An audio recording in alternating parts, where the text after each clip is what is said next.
Hello all, I'm Sai and welcome back to my Navarathri video series in which I'm recommending 9 different books on Hinduism on these 9 days of the festival. Today is day 8 and it is the penultimate day of the festival and also Ashtami, which is one of the most auspicious days, hence I'm all glammed up. The book that I've selected today is also a very special one and it's also one of my most recent reads, which is Idols Unearthing the Power of Murti Puja by Amish Tripathi and Bhavna Roy. This book is very philosophical and practical in its approach. So if you're someone who is more interested in that aspects of the religion, this will be a treat for you. So without any further ado, let's get into the video right away.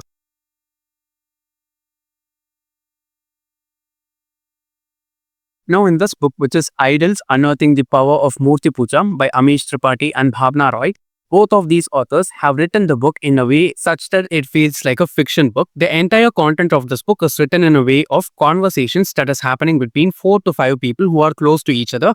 They are kind of like a family plus family friends coming together and discussing this topic of idol worship. And the book is also set up in a time where when these people are having these conversations, in the next 2 days, Ganesh Chaturthi is about to happen. And we all know that one of the biggest ways in which we do idol worship in our country is through the festival of Ganesh Chaturthi. Having that as a backdrop for this book when all these conversations are happening is just so beautiful to read. Now, there are 2 ways in which you can read this book.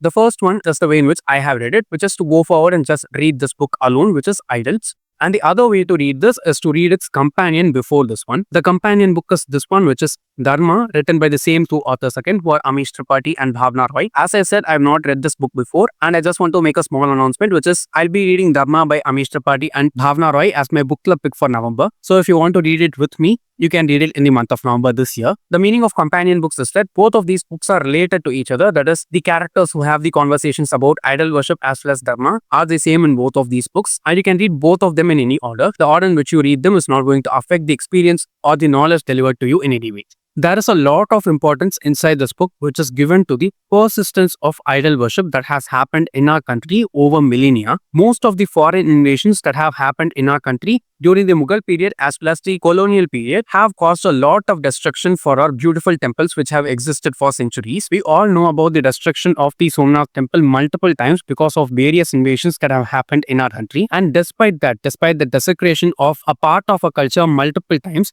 the culture or habit of idol worship has existed in our Hindu religion as well as our Indian culture for centuries despite all the hardships. The way in which the authors go forward and explain that persistence and perseverance that our ancestors had to bring up this beautiful culture of worship which we are following nowadays is really nice to read. It also shows us how much important this culture is and how much it has withstood over millennia. One important thing which I took away after reading this book is that our culture, which is that of India, is not the only place where idol worship has been used as a very important form of worship inside the world. There have been multiple cultures across the world where idol worship has existed for millennia, but because of various invasions that have happened across the world, many of these religions have given up idol worship or they themselves have completely disappeared because of all the obstruction that has been brought upon them. Despite having gone through just as much as all the other civilizations have, our Indian civilization has withstood all of that and we have been propagated with that knowledge over generations, which is a really remarkable thing. Just like Hinduism, there are so many pagan religions and pagan cultures across the world which have been destroyed and not have been able to rejuvenate themselves in all these centuries of recorded history. While seeing all that, what we have now in our country still existing and still being celebrated and properly put in use too is something which is completely magnificent.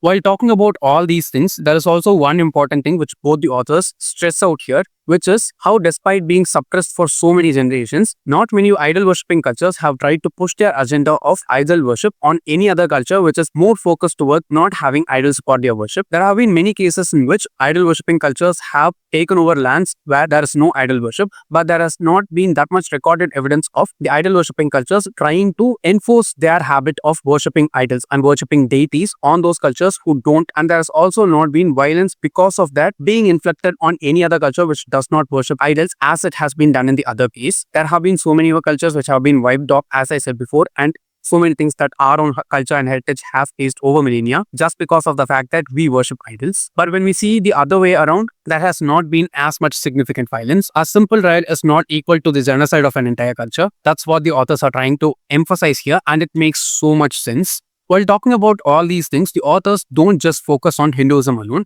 There have been three different important religions which have blossomed from our beautiful country, which are Hinduism, Jainism, and Buddhism. And all these three religions have some kind of idol worship in them. There have been so many sculptures of Jain Tirthankaras and Gautama Buddha himself in different parts of our own country. All of them have also been just as equally mistreated by some other cultures who have tried to overpower us in our own place. But despite all those things, many of these cultures, many of these idols still exist and are still being worshipped by millions and millions of us Indians. There is also a really good thing which the authors have done, which is showing the importance of the northern states of our country, which have fought continuously and deliberately in order to protect our culture. We see that most of the ancient temples in the northern states of our country are not there anymore. Okay, they have been destroyed because of invasions, but such ancient temples in the southern states of our country still exist, and they are still existing just because of the sacrifice and the amount of persistent fight that the North Indian states have given, for which we should always all be grateful for those warriors who fought for us and for our culture for centuries together. There is no glorification here, but just the due respect that should be given for all that has been done for just the sake of preserving our culture